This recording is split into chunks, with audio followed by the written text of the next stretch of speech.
골로새서 2장 6절에서 15절까지 우리 한 목소리로 함께 봉독합니다.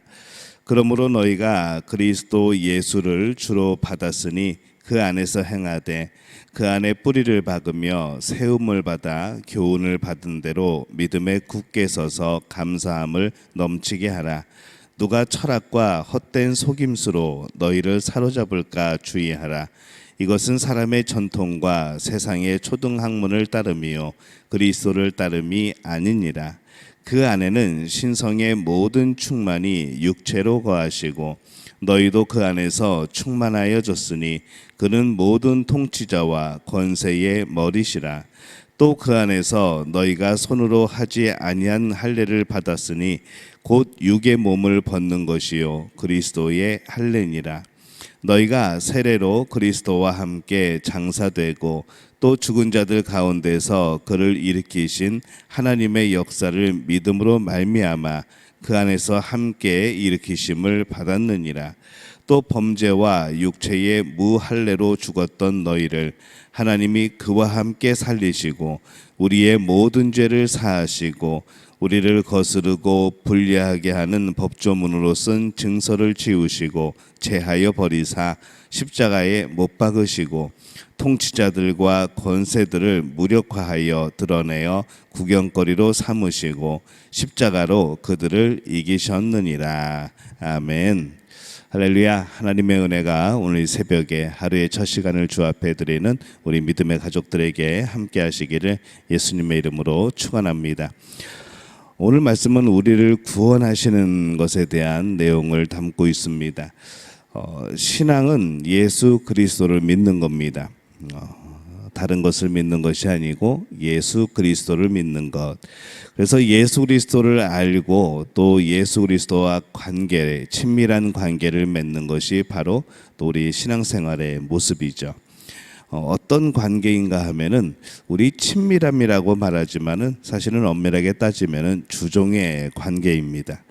그래서 6절에 보면은 그러므로 너희가 그리스도 예수를 주로 받았으니 그 안에서 행하되 이렇게 말씀을 합니다. 주로 받았다는 것이죠. 주인으로 받았다는 겁니다. 우리는 예수님을 우리의 주인으로 믿고 받아들인 그러한 사람들입니다. 우리의 처참한 상황에서 우리를 구원하실 분은 우리 자신도 아니고 세상의 어떤 것도 아니고 오직 예수님만이 우리를 구원하시는 분으로 믿고 또 예수님을 우리의 주인으로 받아들이는 것이죠. 예수님을 주인으로 믿고 온전히 맡기는 겁니다. 순종하는 겁니다. 이 신앙생활을 하면서 많은 사람들이 말로는 예수님을 주인이라 말하지만은 사실은 자신의 삶에서 내가 주인 되는 역할을 할 때가 참 많습니다. 그래서 예수님을 주인으로 고백하는 것은 자신의 인격으로 인정하는 것이고 또 순종하는 겁니다. 7절에 보면은 그 안에 뿌리를 박으며 세움을 받아 교훈을 받은 대로 믿음에 굳게 서서 감사함을 넘치게 하라 이렇게 말씀을 하죠. 믿음의 사람은 예수 그리스도 안에 뿌리를 내린 사람입니다. 또 세움을 받고 굳게 서는 사람입니다. 이 한글로는 이게 잘 표현이 되지 않지만은 이 세 가지 행동이 나오죠. 그리스도 안에 뿌리를 받고 세움을 받고 굳게 서야 하고. 근데 이게 능동이 아니라 전부 다 수동형입니다. 그래서 그리스도 안에 깊이 뿌리가 내려지고 그 안에서 세움을 입고 또 굳게 세워지는 것 이렇게 표현을 합니다. 이러한 일은 분명히 믿음의 일로서 우리가 능동적으로 해야 하는 일처럼 보이지만은 그런데 그 능동이라고 하는 것이 인격적인 그런 능동을 의미하는 것이지 주도적인 것을 의미하는 것은 아니라는 것이죠. 믿음은 우리가 어디서 그냥 얻을 수 있는 것이 아니고 하나님이 주시는 선물입니다. 그러니까 믿음을 받는 것이죠. 선물로 받는 겁니다. 우리가 그 믿음을 가지고 살아가고 믿음을 성장시키고 또 그 믿음에 대해서 우리가 늘 마음을 열고 굳건하게 지키고 그렇게 살아가지만은 이것은 우리의 그런 능동적인 모습이지만은 실제적인 모든 일들 주시는 것들은 대부분 하나님의 은혜 안에서 또 살아가게 되는 것이죠. 그래서 우리는 모든 일에 그리스도를 우리의 주로 받아들이기로 한 사람들입니다. 그러면 가장 중요한 이 믿음에 대해서도 오직 예수 그리스도를 주인으로 하여 살아가야 되지 않겠습니까? 그래서 이 그리스도께서 주인이 되시고 주관을 하셔야 되는 겁니다. 우리는 수동적으로 순종하는 겁니다. 그래서 이 믿음의 뿌리를 내리고 세워져 가고 건강하게 되는 것은 우리가 힘써야 하는 일이기도 하지만은 오히려 더 중요한 것은 그것도 예수 그리스도께서 하시는 일에 수동적으로 순종하는 겁니다. 우리가 이것을 늘 명심해야 하죠. 우리가 무엇을 자꾸 이룬다는 것이 아니라 하나님이 주시기를 간구하는 겁니다. 오직 예수 그리스도만이 우리 안에서 선한 일을 이루어갈 수가 있는 겁니다. 내가 선하기 때문에 선한 일을 하는 것이 아니고 예수님이 선하시기 때문에 내 안에서 선한 일을 한다는 것이죠. 우리의 주인 되신 예수님께 온전히 맡기고 우리가 과연 믿음의 길을 가고 있는가? 우리의 모든 것은 이제 예수님께서 우리의 주인이 되셔서 행하시는 일들이 되어야 합니다. 비천한 자신의 처지에도 불구하고 이 사람들은 늘 교만해집니다. 처음에 비참한 자리로 떨어질 때도 교만하여 그렇게 된 것인데, 하나님을 대적하여 된 것인데, 하나님 앞에서 교만하여 그렇게 된 것인데, 타락한 이 땅에서도 여전히 교만하여서 더 멸망의 길을 가는 사람들이 참 많습니다. 8절에 보면은 누가 철학과 헛된 속임수로 너희를 사로잡을까 주의하라. 이것은 사람의 전통과 세상의 초등학문을 따름이요 그리스도를 따름이 아니니라. 이렇게 말씀을 합니다. 철학이 나쁜 것은 아닙니다. 사람은 살면서 저마다의 해답을 찾아서 이런저런 많은 사상체계를 만들어가죠. 많은 또 전통을 만들어가기도 합니다. 근데 이러한 전통은 나름대로 유익할 때도 있습니다. 하지만 그것이 헛된 속임수로 불려지기도 한다는 것을 기억을 해야 합니다. 많은 철학체계 가운데에서 또 이단의 그런 철학체계가 세워지기도 하였고, 이 철학의 헛된 그런 허상 때문에 복음이 변질되게 들려지기도 했습니다. 그것이 헛된 속임수로 불려지는 것은 그것이 사람을 속이는 나쁜 것이기 때문이 아니라 결국엔 거짓이기 때문에 그것을 헛된 속임수라고 부르는 것이죠. 사람들이 저마다 최선을 다하여서 여러 가지 사상들을 만들어냅니다. 그들은 나쁜 의도로 만든 것이 아닙니다. 또 궁금한 것이죠. 우리의 목적은 무엇인가? 우리의 의미는 무엇인가? 우리 삶의 의미는 무엇인가? 어떤 것에 대해서 정의를 내리고 규정을 내리고 그렇게 하다 보니까 결국에 이 지식에 대한 우리의 삶의 그런 궁극적인 목표에 대한 이제 그런 것을 고민하고 생각하다 보니까 나온 것들인데, 이 인간에게서 나온 것이 어떻겠습니까? 결국에는 악할 뿐인 것이죠. 왜냐하면 그것은 사람의 지식에 불과하기 때문에 그렇습니다. 사람이 사람을 구원할 수 없기 때문에 그가 만든 사상이 그 사람을 구원하지 못하는 겁니다. 그런데 많은 사람들이 그 사상을 바로 구원의 길로 생각을 하는 것이죠. 사람에게 가장 필요한 것이 뭡니까? 그것은 구원입니다. 비참한 이 세상에서 구원받는 것이 가장 필요한 겁니다. 그런데 이 세상의 지식이 정말 모든 것인 것처럼 한껏 부풀리고 결국 구원에 이르는 듯하게 보이지만은, 큰 깨달음처럼 보이지만은 결국 그것은 구원에 이르지 못하는 헛된 길이라는 것이죠.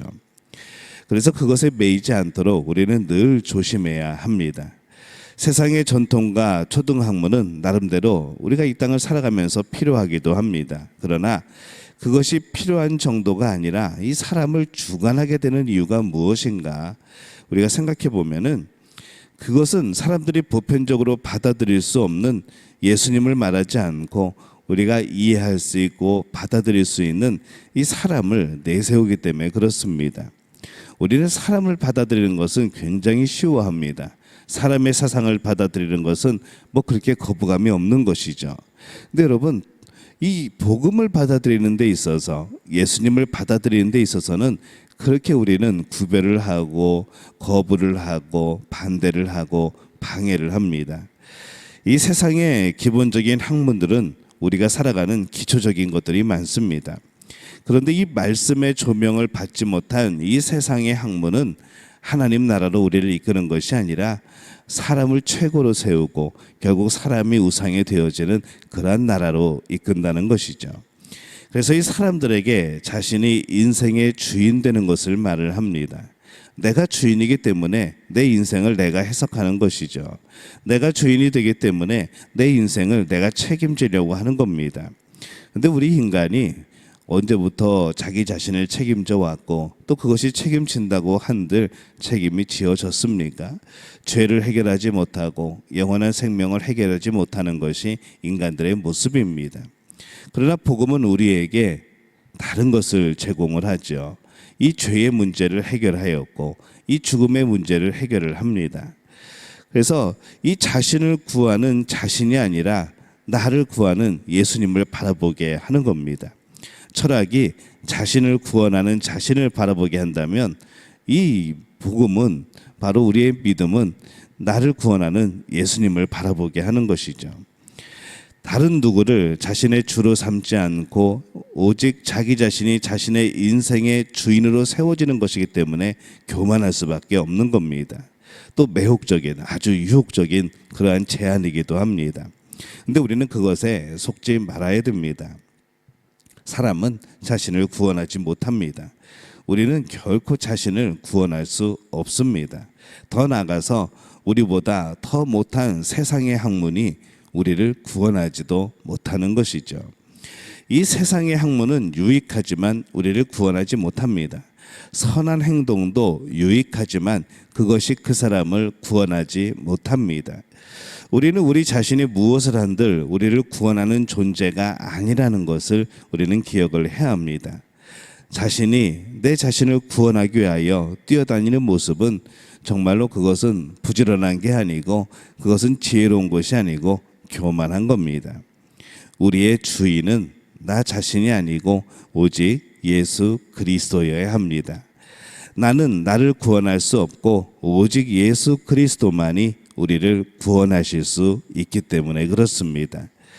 예수님을 그래서 우리의 주로 고백하는 그것이 우리의 모든 삶에서 더욱 확장되어지고 또 예수님을 주인으로 인정하는 우리의 삶의 영역들이 많아지게 되고 또 그것이 강하게 또 세워진다고 한다면 우리는 우리의 삶 속에서 이 복음의 능력, 예수님의 주인됨의 능력을 경험하게 되어지는 것이죠.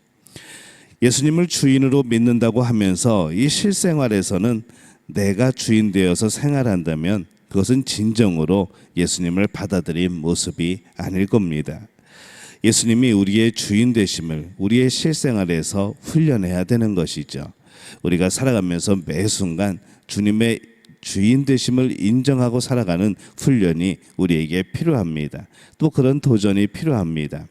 무엇인가를 자꾸 찾아서 색다른 것을 하려는 것이 아니라 가장 기초적인 것, 내 삶의 매 순간마다 하나님께 물어보고 예수님께 물어보고 또 예수님의 뜻이 무엇인가를 묵상하고 이것이 바로 예수님을 주인으로 섬기는 우리 삶의 시작인 줄로 믿습니다.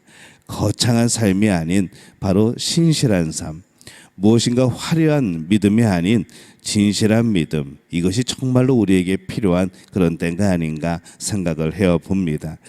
우리의 삶을 주님께 맡기고 또 순종함을 배워서 날마다 주님이 우리 삶을 인도해 가시도록 그렇게 우리 삶을 내어드릴 수 있는 우리 믿음의 가족들이 되어지시기를 예수님의 이름으로 축원합니다.